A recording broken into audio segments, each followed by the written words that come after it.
नमस्कार, good morning आप सभी को। स्वागत है आपका हमारे यूट्यूब चैनल वीटू नर्सिंग पे।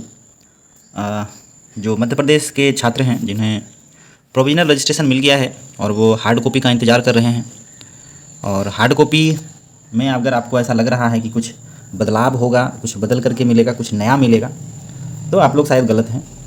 ठीक है, क्योंकि मध्य प्रदेश नर्सिंग काउंसिल की तरफ से जो हार्ड कॉपी दी जा रही है वो ऑलरेडी लड़कों को रिसीव हो रहा है, जिन्होंने पहले आवेदन किया था।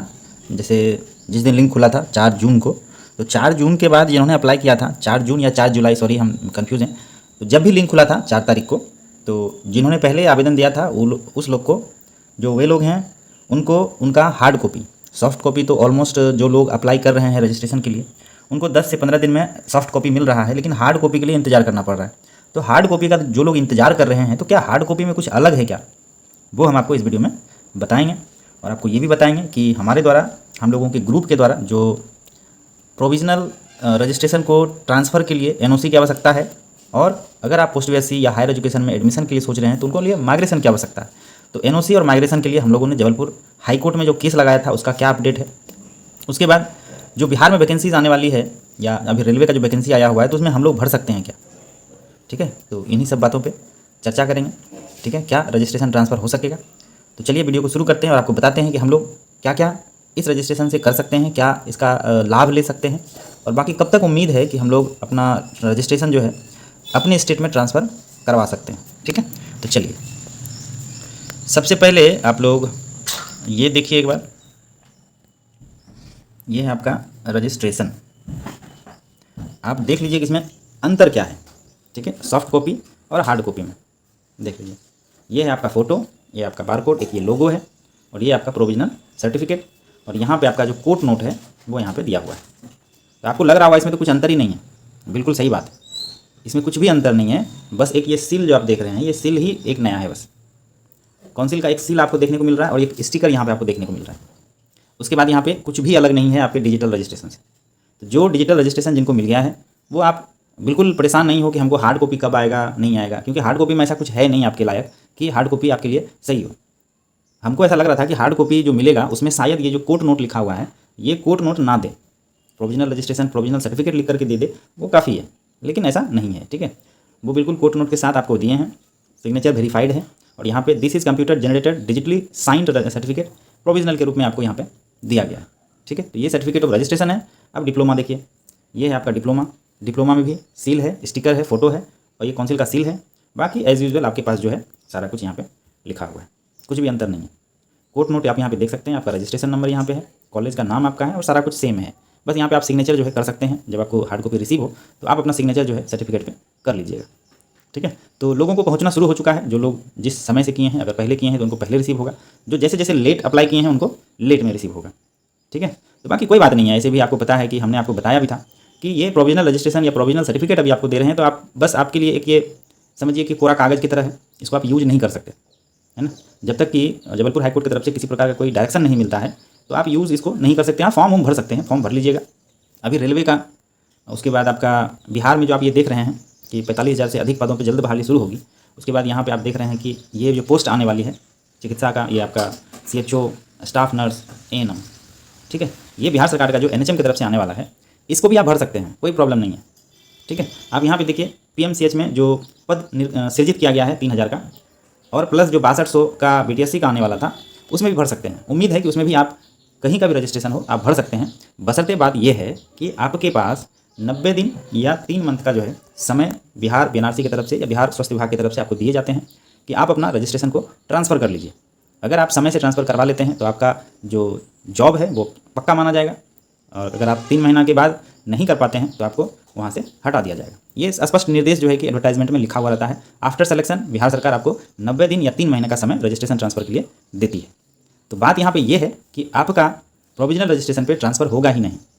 और दूसरी बात आपको बता दें हम कि आपको प्रोविजनल रजिस्ट्रेशन अगर आपको हार्ड कॉपी भी मिल जाती है तो आप BNRC के लिए अप्लाई मत करना। ठीक है, क्योंकि प्रोविजनल रजिस्ट्रेशन पे ट्रांसफ़र संभव ही नहीं है। ट्रांसफ़र तभी होगा जब आपके पास ओरिजिनल या रेगुलर रजिस्ट्रेशन मिलेगा। ठीक है, क्योंकि बहुत लोग कर चुके हैं, सॉफ्ट कॉपी पे ही कर चुके हैं। तो सॉफ्ट कॉपी पे कर चुके हैं तो उनको थोड़ा सा दिक्कत नहीं भी हो तो आपको नहीं करना, फिलहाल तो नहीं करना। जो कर दिए हैं वो इंतजार करेंगे निर्देश का, और जो नहीं किए हैं अभी बिल्कुल मत कीजिए जब तक कि किसी प्रकार का कोई डायरेक्शन नहीं मिलता। हालांकि हम ये बातें बहुत पहले से बोल रहे हैं, और जो लोग अप्लाई कर दिए हैं वो हम लोगों के ग्रुप से नहीं है, वो हमसे नए नए जुड़े हैं, तो उन्होंने हमें बताया कि हम तो सर अप्लाई कर दिए हैं। ठीक है, तो ऐसी गलती मत कीजिएगा, क्योंकि 1,000 रुपये की बात नहीं है, 4-4 हज़ार रुपये जो है आपको बीएनआरसी के फॉर्म में लगेगा। तो थोड़ा सा धैर्य रखिएगा। ऐसा होशियार बनने के लिए बहुत लोग करते हैं कि हम अप्लाई कर देते हैं, शुरू में लाइन में लगे रहेंगे आगे, लेकिन जब किसी प्रकार का कोई निर्देश नहीं है कि आप ट्रांसफ़र करवा सकते हैं तो फिर करवाना उचित नहीं है। जिनको रिस्क लेना है वो ले सकते हैं, उसके लिए तो स्वतंत्र हैं वो, है ना। फिलहाल जो सिनेरियो है वो यही है कि आपको एनओसी भोपाल नहीं देगा, यानी कि एमपीएनआरसी अभी किसी को भी ना एनओसी दे रहे हैं ना माइग्रेशन दे रहे हैं, तो आपको रजिस्ट्रेशन ट्रांसफर के लिए फॉर्म भरने ना भरने से कोई फ़ायदा नहीं होने वाला। और इस संबंध में आपको पता है कि जब रजिस्ट्रार एमपीएनआरसी से पूछा गया तो वो कह रहे हैं कि हमको कोर्ट की ऑर्डर चाहिए, जबलपुर हाईकोर्ट का ऑर्डर चाहिए कि इनको दिया जाए एनओसी या माइग्रेशन, तो हम देंगे। तो इसीलिए हम लोगों ने जबलपुर हाईकोर्ट में केस लगाया है। आप लोग को पता होगा, ग्रुप के सारे लोगों से लगभग जो है 25-30 लोगों ने हम लोगों का मदद किया है। 500-500 रुपया, आपको पता है कि 500-500 रुपया जो है मदद लिया जा रहा है, और जो केस लगाए हैं हम लोग ऑलरेडी रजिस्टर्ड हो चुका है। तो आपका जो पैसा है, आपके द्वारा जो मदद दिया गया है वो बिल्कुल सही जगह पे यूज हो रहा है। आपको पता है हमने पिछले कई बार रिजल्ट को लेकर के भी हम लोगों ने जो किया था आपके सामने था, और अभी भी हम लोग लगे हुए हैं। ठीक है, अब यहाँ पे देख लीजिए, ये आपका पिटीशन नंबर है एनओसी और माइग्रेशन के लिए। पिटीशन 24/230/24, रजिस्टर्ड 14/8/2024, कल ही रजिस्टर्ड हुआ है। अब यहाँ पे देख लीजिए, पिटिशनर विजेंद्र कुमार। ठीक है, आप जानते हैं विजेंद्र कुमार को, हमारे बहुत ही परम सहयोगी हैं वो, और आप लोग को भी पता होगा। तो विजेंद्र जी को खास करके धन्यवाद कि उन्होंने हम लोगों की मदद के लिए पिटिशनर बनने के रूप में काम किया है। ठीक है, और बाकी यहाँ पे स्टेट ऑफ मध्य प्रदेश है, एडवोकेट जनरल को रिस्पोंडेंट बनाया गया है, और जल्द ही वो तारीख लेकर के एडवोकेट जनरल इस पर रिस्पॉन्ड करेंगे और वो अपना काम जो है आगे करेंगे। उम्मीद यही है कि जो भी हम लोग के सामने वैकेंसीज़ है, हमने इसी बेस पे केस लगाया ही था कि जो सामने वैकेंसीज़ है वो हम लोग सर अच्छे से पकड़ सकें, अपना भविष्य को बना सकें। तो आप लोग धैर्य रखें, और जो लोग मदद नहीं किए हैं, अगर आप वीडियो देख रहे हैं तो हम वीडियो में एक लिंक देंगे व्हाट्सएप का, उस व्हाट्सएप ग्रुप से आप जुड़ जाएं और वहाँ जो भी मदद हो सके आपको करना है, तभी हम लोग मजबूत होंगे। क्योंकि आपको पता है बहुत रिक्वेस्ट करने के बाद भी जो है हम लोगों के पास मात्र मान के चलिए 17 से 18 हज़ार रुपया ही जमा हुआ है, जबकि हमें 30 से 35 हज़ार रुपये की आवश्यकता है। तो आप लोग समझ सकते हैं जो हम लोग काम कर रहे हैं उसके लिए तो मदद की जरूर आवश्यकता है, और काम सबका होगा। अगर ये सोच के भी आप लोग मदद नहीं करते हैं तो कोई बात नहीं है, बाकी हम लोग तो कर ही रहे हैं। ठीक है, अगर आप लगता है कि कॉलेज वालों ने 15,000 20,000 सिर्फ रजिस्ट्रेशन सॉफ्ट कॉपी के लिए दिया है आपको, अगर आपको उससे काम हो जाएगा तो पड़े रहिए, लेकिन काम तो आपको केस से ही होगा। काम तो जो याचिका हमने लगाया है उसी से होगा। तो याचिका के लिए आपसे 500 रुपये मांगा जा रहा है तो आप जरूर दें, आपका पैसा आप ही के काम के लिए लगेगा। ठीक है, और बाकी जो 1080 का केस है उसका 16/8/2024 यानी कि कल इसकी सुनवाई होनी है। 13 तारीख को डेट इसका लगा था, लेकिन उस दिन जो है अब्सकेंड हुआ था, उस दिन कोई किसी प्रकार का हेयरिंग नहीं हो पाया था, जिसके बाद 16/8 को जो है इनको रजिस्टर्ड किया गया है। 16/8 यानी कि कल ऑलरेडी रजिस्टर्ड है, और कल देखते हैं किस बात पे चर्चा होती है और क्या इससे आउटकम निकलता है। ठीक है दोस्तों, और बाकी जो लोग अभी ट्रांसफ़र के लिए सोच रहे हैं प्रोविजनल रजिस्ट्रेशन पे, तो वो लोग बिल्कुल अभी ट्रांसफ़र ना करवाएं। सिर्फ बिहार ही नहीं, उत्तर प्रदेश, दिल्ली, कहीं भी अगर आप ट्रांसफ़र करना चाहते हैं तो नहीं होगा। इसलिए आपको इंतजार ही करना पड़ेगा, और आपको इंतजार करना है। जब हम आपको बता देंगे या जब कोर्ट से डिसीजन मिल जाएगा तब जो है आपको करना है। ठीक है दोस्तों, बाकी किसी जानकारी के लिए कमेंट करिए, हम आपको वहाँ पे जानकारी दे देंगे। ठीक है दोस्तों, थैंक यू, धन्यवाद।